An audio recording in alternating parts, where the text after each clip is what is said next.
Let me light a candle. So I'm lighting this candle from Target called the Pompous. Smells so good. One of my favorite candles. And it comes with this beautiful lid. Great for your coffee table. Hi guys, my name is Dee, the Style Strategist, and I'm back with a follow-up video. So a couple of weeks ago, I did a video entitled, if you're doing a no-buy, you need to watch this. So I'm going to give you an update on my no-buy so far. I'm doing, if you didn't watch that video, go watch the previous video. I will link the thumbnail, or I'll show you a picture of the thumbnail so you know what I'm talking about. But in that video, I talked about what I'm doing during my no-buys, and I explained that for the next 3 months, I'm in a no-buy. So July has passed. It's currently August. It's August 7th. So I'm not even halfway through just yet. And then, but kind of close. Probably like around August 15th will probably be the midway point. And then I'm also doing a no-buy in September. So the months of July, August, and September are no-buys for me. So it has been very interesting. So first off, just to update. So currently, I said in our previous video that it's important to keep track of where you are, what you've done, and your progress, just so that you keep going. So I'm gonna show on the screen. I want you guys to see. I personally, I'm one of those people who is in between a digital girl and an analog girl, but I'm more of an analog girl. I don't know, maybe it's the 80s baby in me, but regardless, I also like Google Docs. Google Docs to me is simple, and I can have it on my phone wherever I go. So that's what I've been using to keep track of my low buy. So I'll just title it my low buy account ledger. And so I divide it up based on my paychecks. I get paid twice a month. So my first paycheck in July, I was not able to save anything. My second paycheck in July, I only saved $50. So I know you're probably thinking, girl, like, what? Why would I even do this low buy thing? I don't even know, like, what's going on with you. Why are you even doing this? Why should I subscribe? Or this doesn't make me feel encouraged. But I think it's important to be honest about what's going on in life. So here's the thing. I at first was really annoyed about not being able to save more money than I thought I would. And then I had to think, well, my circumstances have shifted. So really think about what circumstances you are in your life, and then base your expectations on your current circumstance, not your previous circumstance. So for example, me personally, right now, currently in my life, my husband is going to school to be a welder.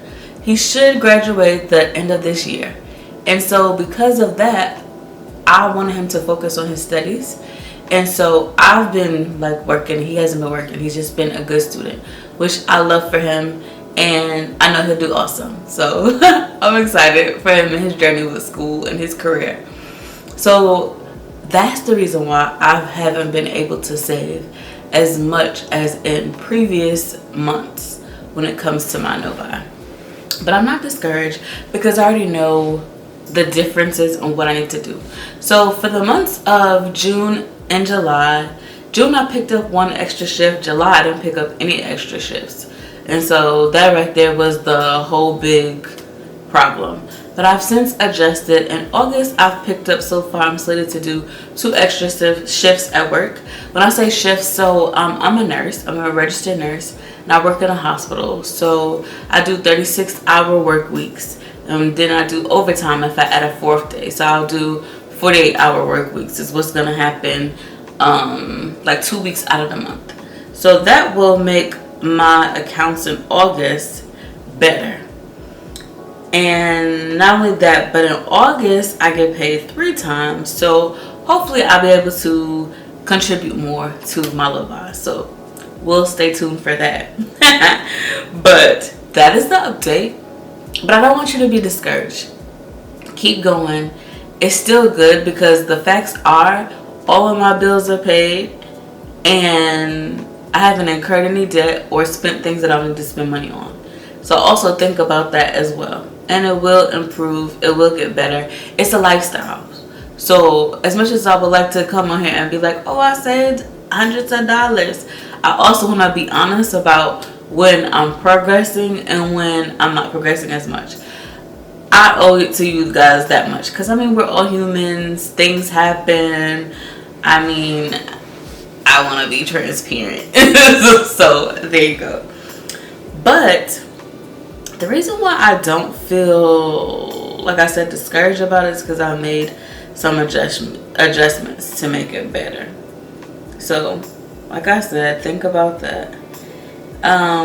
Also, another thing I want to talk about is basically like temptations that I've had since being on a no buy and how I've overcome them. So I've had temptations to buy so many things. For one of my favorite influencers came out with the glasses line, Janae Naylor, 12 p.m. Studios, and so I wanted to buy it and support so bad, but I am in a no buy, and so I just try to remind myself that this is her brand, it's her company, the sunglasses will be there, and because Janae is so talented and stylish herself and smart, her brand will be around, and so I will buy some sunglasses as soon as I'm done with my no buy. Other temptations have been just things that I see on sale.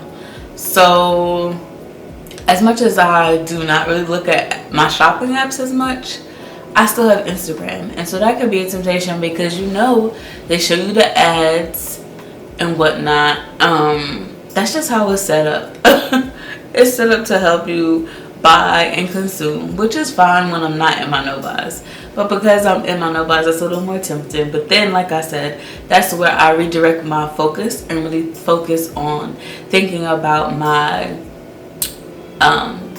whys. Why am I in a no buy? And then that helps me to redirect my attention. Like I said, I'm personally in a no buy not because I'm a recovering shopping addict or because I feel like I consume too much. I'm in a no buy because the things that I like to buy are expensive, and so I need to save for them. I'm in a no buy because I want to eventually buy a house. Right now my husband and I live in an apartment, but I would love to buy a house. Not a big house because we don't have kids. We don't plan on having kids. So I don't need a big house, but something nice, our style, and to have no debt, because what we do know is that the borrower is a slave to the lender. That's what the Bible says, and if you ask anybody, that's just the facts. So I don't want to be a slave to the lender anymore. So those are some of my reasons. So remind yourself of your why whenever you're in your no buys and you feel tempted to buy something. Also remember, it's temporary. I'm not in a no buy or for the whole year. I am one of those people who pride myself on being balanced. So when I say balance, what I mean is I believe that there are ebbs and flows in most things in life. So there's periods in the year where I'm shopping, and you will see that by evidence by my wardrobe curation series. You'll see my new ends. You will maybe see my new ends. I want to start an Instagram, so you will see maybe new ends there. But that'll only be certain months. And there'll be certain months where you see no new items. You'll just see me curating my wardrobe and styling my wardrobe, using my style muscle. And I think that's a very important thing. That's something that I champion, is personal style, styling your wardrobe and curating your wardrobe to match your personal style and your lifestyle. So honestly, I think if that's you, then you should subscribe, because you found your community, and come join us. We're a fun group of women, really. I do want to start doing more lives as well, so comment down below. Let me know what you guys think about that. Are you into lives? Do you want to talk more outside of YouTube? When I say outside of YouTube, I mean just outside of my YouTube videos. Do you want to actually talk to me live and in person? Not live and in person. Maybe, you know what? We'll get to that later. We'll do live and in person events in the future. I would love to do that. Let me know what you guys feel about community and all that later on in the comments. I'm excited about my no buy going forward, because the first couple of months was very successful with my low buy. My no buy is still, I would say, it's still successful because I didn't buy anything. So I'm still using my self-control. I'm still loving my wardrobe and styling different things. So even though I only have $50 saved so far for my no buy to show for, I still have my integrity and my self-control and discipline that I stood by. And to me, that's important because I'm trying to be a more disciplined person, and my no buy months help me with that. So I do want to show, closing out this, I do want to show something that I purchased during my, when I could buy, my buy months. And the reason why I was able to buy this expensive bag, which for me is expensive. The reason why I was able to buy this expensive bag is because I had the first couple of months of the year, I had a good no buy. And I just saved and saved. And then when I finally got to a point where I wanted to buy something, I saw something worthy of purchasing, I did. So I'm going to share that with you guys today.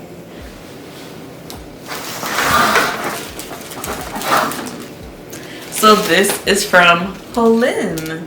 So Polène is a Parisian brand, and I like summer bags. I like raffia, and so I got one of their raffia bags. So I love it comes in this beautiful box. This box, nice. We have the nice tissue paper with the Polène emblem. It comes with some care instructions and tells you about your item. This is the Polène. I believe it's called Samy, because I'm not French, so I apologize. Someone can correct me in the comments if you know. And this is her. Are you dying? I love it. Is she not gorgeous? I've already worn her twice. I love raffia for the summer. And I wanted a nice tote bag, but I wanted one with flair. And I like the mix of the media, the nice cognac leather with the raffia. The stitching is immaculate.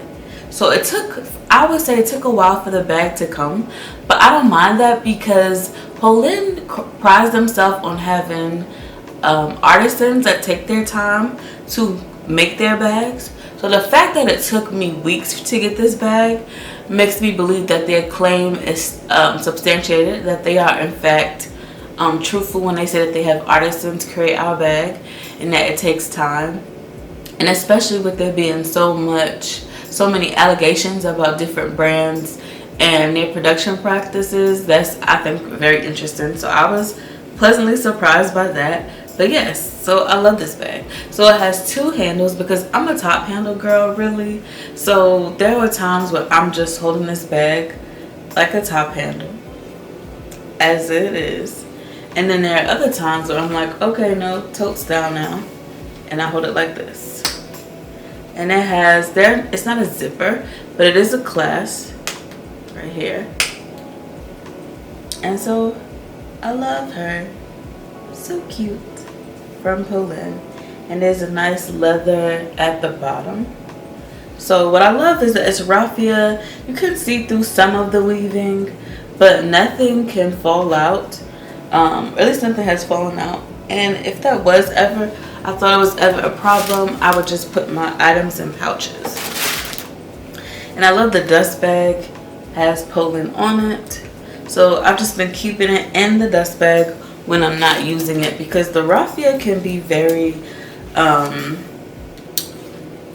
like a sensitive material, and so you just have to be careful with that. Also, you have to be careful about color transfer when it comes to the raffia. So if you are someone who likes dark clothing, you might want to be careful when wearing this bag and having the raffia up against it. Yes, so that is my bag from Polène. The bag itself was $504.67, and then my taxes for where I live were $35. And so, and then my state tax was $23. So altogether, it ended up being, oh, and then because I shipped it to my aunt's house, I had like a county tax added, which I didn't even realize. So altogether, and then shipping fees, $20. So altogether, it came out to $560. So my bag was $560. And for me, that's an expensive bag. Now, you watching this, you might be like, girl, there's nothing expensive about that. $560 is $560. But to me, I think that's a pretty substantial price. Also, maybe I feel that way because I'm still in the process of curating my wardrobe. My wardrobe is nowhere where I would like it to be. Which, of course, come on a journey with me. We both could go on a journey together. Just in recent years, though, I'm like, I want to curate a wardrobe that I can have for years to come. And I'm not really a bag woman, so I have neglected bags, and so I'm trying to be more firm on my wardrobe gaps. For this summer, I just knew, oh, I want a raffia bag. That'll be fun. So I probably will get some more Poland bags. I like the experience. I even called the customer service because I'm like, wait a minute, I've ordered my bag. It's been a minute. So they just told me that, you know, they had some shipment error, not errors, but they had something to do with the artisans were a little bit behind, but they would send me an email as soon as they shipped it out, as soon as the bag was ready, and they did. And so it was all in all a good experience. So I would definitely get another Poland bag. I would love to, maybe if possible, what I'm gonna do is I would love to see what they come out for the fall and winter edition. So we'll see. Maybe I'll get another Poland bag. Maybe I'll get another brand. But either way, I know that no buys and just being having a low buy lifestyle will ultimately help me fund my wardrobe, help me buy my house because I'll have a down payment and other things as well. So this is just one update for my low buy. Tell me if you guys like these updates. I'm not sure. I know that there were 2 people that subscribed from my previous video that I did. So hi guys, thanks for subscribing. And I will see you guys in the future.